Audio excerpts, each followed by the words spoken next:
Hi guys, നിങ്ങളൊരു professional course പഠിക്കുന്ന ഒരു സ്റ്റുഡൻ്റ് ആണെങ്കിൽ ഈ വീഡിയോ തീർച്ചയായും കണ്ടിരിക്കുക. ഈ വീഡിയോ എന്ന് പറയുമ്പോഴത്തേക്കും ആദ്യമായിട്ട് എക്സാം എഴുതാൻ പോകുന്ന സ്റ്റുഡൻസിന് വേണ്ടിയിട്ടുള്ളതാണ്. അല്ലെങ്കിൽ എക്സാം എഴുതാൻ പേടിയുള്ള, എക്സാമിന് വേണ്ടി എങ്ങനെ പഠിക്കണമെന്ന് അറിയാൻ പാടില്ലാത്ത, അല്ലെങ്കിൽ എക്സാം എഴുതിയിട്ട് മാർക്ക് മര്യാദയ്ക്ക് സ്കോർ ചെയ്യാൻ പറ്റാത്ത സ്റ്റുഡൻസിന് വേണ്ടിയിട്ടുള്ളതാണ്. വീഡിയോ ആദ്യം മുതൽ അവസാനം വരെ മുടങ്ങാതെ കാണാൻ ശ്രമിക്കുക. നിങ്ങളിപ്പോൾ ഒരു പ്രൊഫഷണൽ കോഴ്സ് പഠിക്കുന്ന ഒരു സ്റ്റുഡൻ്റ് ആണെങ്കിൽ നിങ്ങളുടെ ക്ലാസ്സിൽ 4 ടൈപ്പ് വിദ്യാർത്ഥികളെ കാണാം. ഒന്നെന്ന് പറയുമ്പോഴത്തേക്കും ഹൈലി ബ്രൈറ്റ് ആയിട്ടുള്ളവരായിരിക്കും, അവർക്ക് ഹൈ മാർക്ക് സ്കോർ ചെയ്യാറുണ്ട്. രണ്ടെന്ന് പറയുമ്പോഴത്തേക്കും അവരും ബ്രൈറ്റ് സ്റ്റുഡൻ്റ് ആയിരിക്കും, ബട്ട് അത്രയ്ക്ക് മാർക്ക് സ്കോർ ചെയ്യാറില്ല. മൂന്നാമെന്ന് പറയുമ്പോൾ ആവറേജ് സ്റ്റുഡൻ്റ് ആയിരിക്കും, ബട്ട് അവർ ഹൈ മാർക്ക് സ്കോർ ചെയ്യാറുണ്ട്. നാലാമതെന്ന് പറയുമ്പോഴത്തേക്കും ആവറേജ് സ്റ്റുഡൻ്റ് ആയിരിക്കും, മാർക്കും ഇല്ല.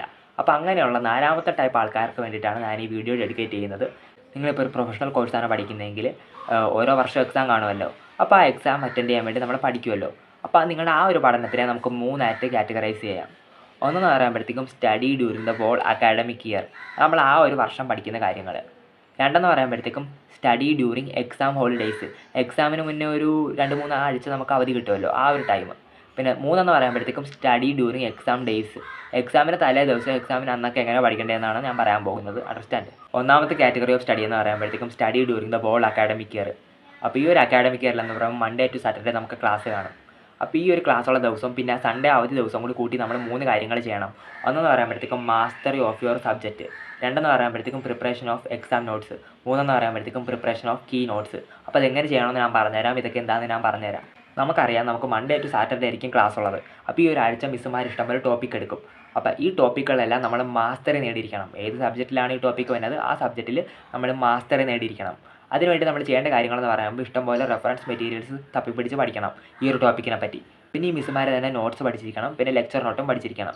അങ്ങനെ മൺഡേ ടു സാറ്റർഡേ കൊണ്ട് തന്നെ നമ്മൾ മാസ്റ്ററി ഓഫ് ദി സബ്ജക്റ്റ് നേടിക്കഴിഞ്ഞു. നമുക്ക് ആ ടോപ്പിക്കിനെ പറ്റി ഇപ്പോൾ എല്ലാം അറിയാം. പിന്നെ സൺഡേ അല്ലെങ്കിൽ സെക്കൻഡ് സാറ്റർഡേ ഒക്കെ നമുക്ക് ഒഴിവ് ദിവസം കിട്ടും. ഈ ദിവസങ്ങളിൽ നമ്മൾ എന്താ ചെയ്യേണ്ടതെന്ന് പറഞ്ഞു കഴിഞ്ഞാൽ 2 കാര്യം ചെയ്യണം. പ്രിപ്പറേഷൻ ഓഫ് എക്സാം നോട്ട്സും പ്രിപ്പറേഷൻ ഓഫ് കീ നോട്ട്സും. പ്രിപ്പറേഷൻ ഓഫ് എക്സാം നോട്ട്സ് എന്ന് പറഞ്ഞു കഴിഞ്ഞാൽ നമ്മൾ എക്സാം എഴുതാൻ വേണ്ടി, എക്സാമിന് തലേ ദിവസമൊക്കെ വായിക്കാൻ വേണ്ടി, എക്സാമിന് കിട്ടുന്ന അവധി ദിവസങ്ങളിലൊക്കെ വായിക്കാൻ വേണ്ടി നമ്മൾ ഉപയോഗിക്കുന്നതാണ് ഈ എക്സാം നോട്ട്സിൻ്റെ പ്രിപ്പറേഷൻ. അതെങ്ങനെ ചെയ്യേണ്ടതെന്ന് പറഞ്ഞാൽ 5 വർഷത്തെ ക്വസ്റ്റ്യൻ പേപ്പർ എടുക്കണം. നിങ്ങൾ ഈ ആഴ്ച പഠിപ്പിച്ച ടോപ്പിക്ക് ഈ ക്വസ്റ്റ്യൻ പേപ്പറിൽ എവിടെയാണ് ക്വസ്റ്റ്യൻ വന്നിരിക്കുന്നതെന്ന് നോക്കണം. എന്നിട്ട് ആ ക്വസ്റ്റ്യൻ എടുത്ത് എഴുതണം. ഇപ്പോൾ 10 മാർക്കിൻ്റെ ക്വസ്റ്റ്യൻ കാണും, 5 മാർക്കിൻ്റെ ക്വസ്റ്റ്യൻ കാണും, 3 മാർക്കിൻ്റെ ക്വസ്റ്റ്യൻ കാണും. അപ്പോൾ ഈ 10 മാർക്കിൻ്റെ ആണെങ്കിൽ നമുക്കൊരു 16 മിനിറ്റൊക്കെ കൊടുക്കാൻ പറ്റത്തുള്ളൂ. 5 മാർക്കിൻ്റെ ആണെങ്കിൽ അത് എഴുതാൻ നമുക്ക് ഒരു 7-8 മിനിറ്റൊക്കെ കൊടുക്കാൻ പറ്റത്തുള്ളൂ. അപ്പോൾ നിങ്ങൾ ഈ 8 മിനിറ്റിൽ എഴുതി തീരാവുന്ന 5 മാർക്കിൻ്റെ ക്വസ്റ്റ്യനുള്ള ആൻസർ നിങ്ങളുടേതായിട്ടുള്ള വാക്കിൽ എഴുതണം.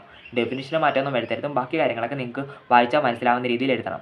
പിന്നെ 10 മാർക്കിൻ്റെ ആണെങ്കിൽ 16 മിനിറ്റിൽ എഴുതി തീർക്കാനുള്ള നോട്ട്സ് നിങ്ങൾ എക്സാം നോട്ട്സ് അപ്പോൾ തന്നെ പ്രിപ്പയർ ആക്കി എഴുതണം. എന്ന് പറയുമ്പോഴത്തേക്കും കീ നോട്ട്സ് ആണ്. അതായത് നമ്മൾ അന്ന് എടുത്ത ടോപ്പിക് എന്ന് പറയുമ്പോഴത്തേക്കും ഒരു 4-5 ഇമ്പോർട്ടൻറ്റ് വേർഡ്സ്, കീ വേർഡ്സ് നമ്മൾ എഴുതി വെക്കണം. ആ ഒരു വാക്ക് വായിച്ചു കഴിഞ്ഞാൽ ആ ഒരു ഫുൾ ടോപ്പിക്കിനെ പറ്റിയുള്ള ഐഡിയ നമുക്ക് കിട്ടുന്ന രീതി വേണം നമ്മൾ ഈ കീ നോട്ട്സ് പ്രിപ്പയർ ചെയ്യാൻ.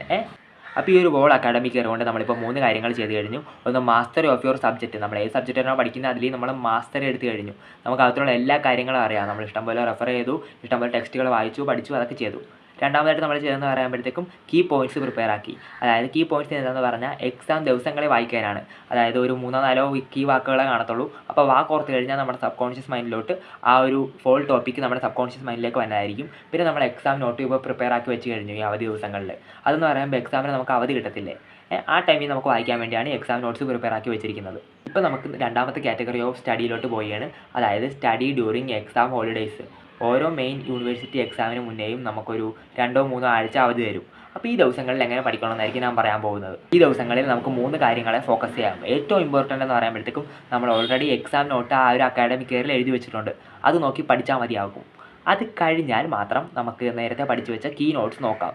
അതും കഴിഞ്ഞിട്ട് നമ്മൾ സിലബസ് ഒന്ന് റിവൈസ് ചെയ്യാൻ നോക്കണം. ഓരോ ടോപ്പിക്കും കവറായോ ആ കാര്യങ്ങൾ ജസ്റ്റ് നോക്കും. പിന്നെ എക്സാം ഹോളിഡേയ്സിൽ നമ്മൾ ശ്രദ്ധിക്കണം മറ്റൊരു കാര്യം എന്ന് പറയുമ്പോഴത്തേക്കും പുതുതായിട്ട് ഒരു നോട്ട്സും പഠിക്കാൻ പോകരുതും, പുതുതായിട്ട് ഒരു റെഫറൻസ് മെറ്റീരിയൽസും തപ്പിപ്പിടിച്ച് പോകരുതും. അണ്ടർസ്റ്റാൻഡ്. നമ്മൾ പഠിച്ച കാര്യം, നേരത്തെ പഠിച്ച കാര്യം തറവാക്കുക മാത്രമേ ചെയ്യാവുള്ളൂ. മൂന്നാമത്തെ കാര്യം എന്ന് പറയുമ്പോൾ സ്റ്റഡി ഡ്യൂറിങ് എക്സാം ഡേയ്സ് ആണ്. അതായത് എക്സാമിന് ഇടക്കും എക്സാമിൻ്റെ അന്നൊക്കെ എങ്ങനെ പഠിക്കാമെന്നാണ്.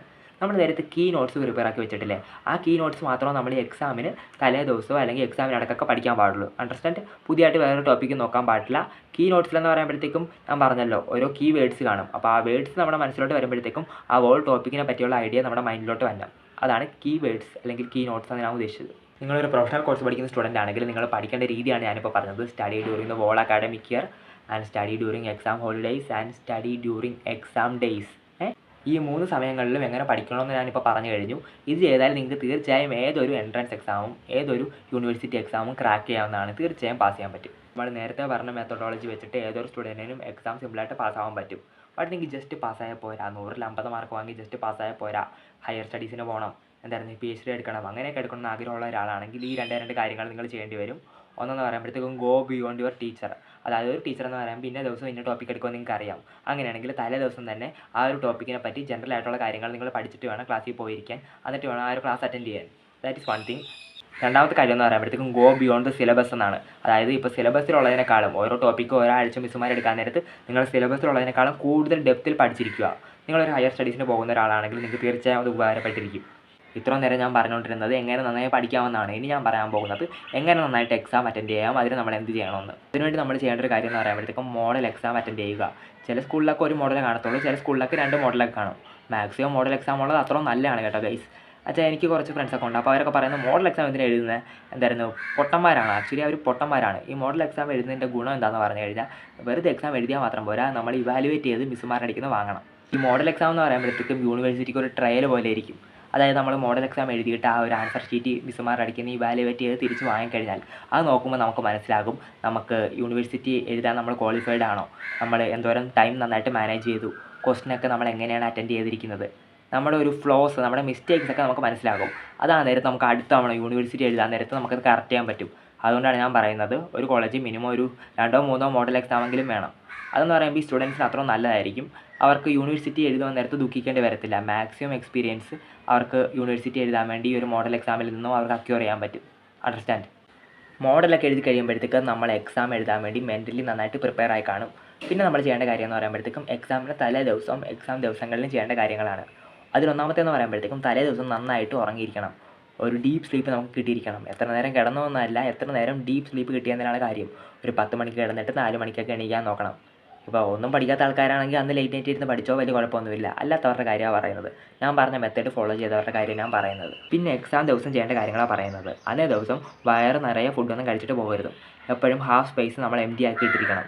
എട്ടാം ദിവസം രാവിലെ നമ്മൾ കഴിക്കുന്ന ഫുഡ് തീർച്ചയായും ശ്രദ്ധിച്ചിരിക്കണം. ഓവറായിട്ട് മീറ്റ്, നോൺ വെജ് ആയിട്ടുള്ള ഫുഡൊക്കെ അന്നേ ദിവസം രാവിലെ കഴിക്കാതിരിക്കുക. നമ്മളിപ്പോൾ പോലീസ് പട്ടാളമൊക്കെ ആണെങ്കിൽ അവർക്ക് ഓടിയാനും ഇടിക്കാനും ചാടാനൊക്കെ എനർജി വേണം. അതുകൊണ്ട് കഴിച്ചോ, അല്ലാത്തവരൊന്നും കഴിക്കാതിരിക്കുക. ആകുമ്പോഴത്തേക്കും നമ്മൾ എക്സാം ഹാളിലോട്ട് പോകാൻ നേരത്തുള്ള കാര്യങ്ങളാണ് ശ്രദ്ധിക്കേണ്ടത്. ഇപ്പോൾ നിങ്ങൾക്ക് 9 മണിക്കാണ് എക്സാം ഹാളിൽ കയറേണ്ടതെങ്കിൽ നിങ്ങൾ 8:30-ക്കെങ്കിലും അവിടെ എക്സാം ഹാളിൽ എത്തിച്ചേരേണ്ടതാണ്. നമുക്ക് റിലാക്സ് ചെയ്യാൻ ടൈം വേണം. അല്ലാണ്ട് ഓടിപ്പിടിച്ച് വന്നിട്ട് ടക്കെന്ന് പറഞ്ഞ് കയറാൻ റെഗുലർ ക്ലാസ് അല്ല ഇത്. പിന്നെ നിങ്ങളിപ്പോൾ എക്സാം ഹാളിൽ കയറി കഴിഞ്ഞാലും നമുക്കവിടെ അരമണിക്കൂർ ടൈം കിട്ടും. നമുക്ക് റിലാക്സ് ആവാനും ക്വസ്റ്റ്യൻ പേപ്പറൊക്കെ നോക്കാനും ടൈം കിട്ടും.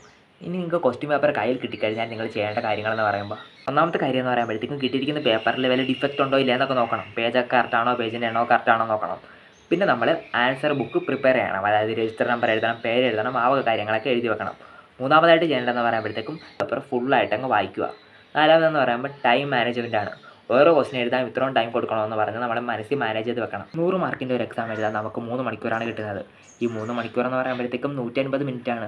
100 മാർക്കിൻ്റെ എക്സാം എഴുതാൻ 150 മിനിറ്റ് കിട്ടും.